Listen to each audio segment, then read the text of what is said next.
On today's show, we've got a great viewer question from Roger, who is kind of wondering whether he should set up a trust.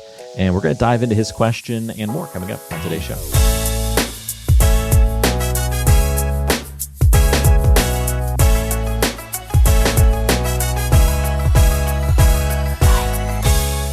Well, Frank, this will be a good viewer question episode for us today, and it's a pretty simple and straightforward question from Roger. By the way, welcome to the show. I'm Walter Storholt, alongside financial advisor Frank Oliver of Oliver Asset Management, based in Colorado.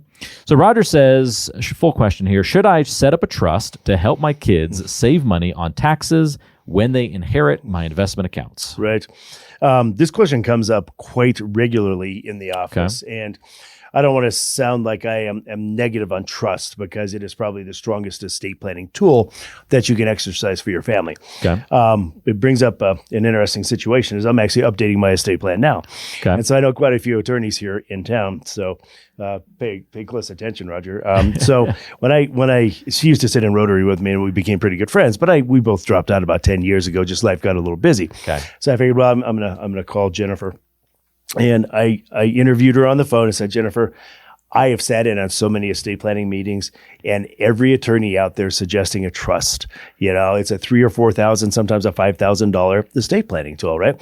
I want you to evaluate my situation very closely, because I don't believe I'm a person that needs a trust. You know, Okay. She's like, I'm not the type of attorney that believes everybody needs a trust. So from a tax perspective, Roger, trust, unless you're going to cross that inheritance tax threshold, which changes on a regular basis, but right now it's $28 million if you're married, right? Okay.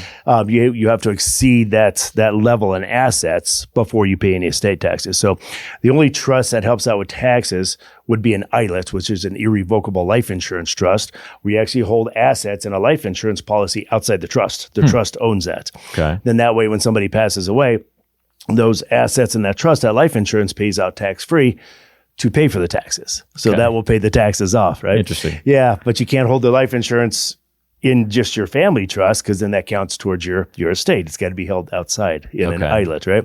So trusts actually do not save anybody money on taxes unless you're pushing $30 million in net worth.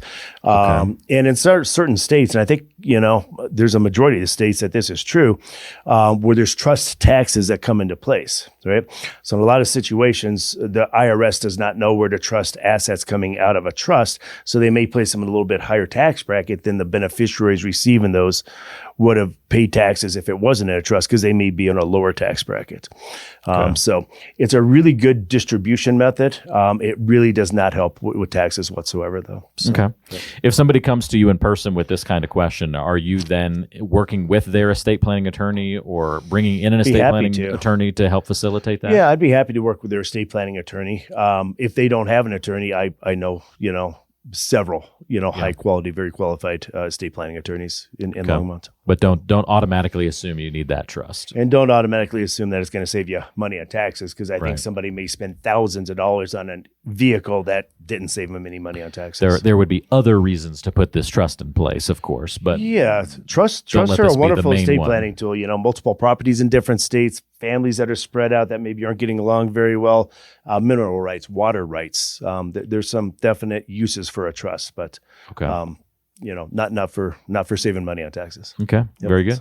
Thanks for the question, Roger. If you've got tax questions, it's one of the main principles of the plan that you'll put together with Frank and the team at Oliver Asset Management. So make sure that you reach out to get clarification on those, and that you're considering taxes appropriately as part of your financial and retirement plan.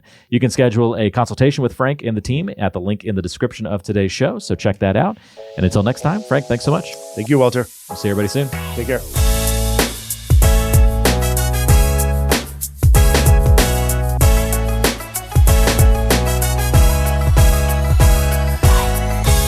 Investment advisory services offered through Creative One Wealth, LLC, a registered investment advisor. Oliver Asset Management and Creative One Wealth are unaffiliated entities. Licensed insurance professional. This information is for educational purposes only and should not be construed as advice or a recommendation for your specific circumstances. Investing involves risk, including possible loss of principal. Insurance product guarantees are backed by the financial strength and claims-paying ability of the issuing company. We are not affiliated with any government agency and do not provide tax or legal advice.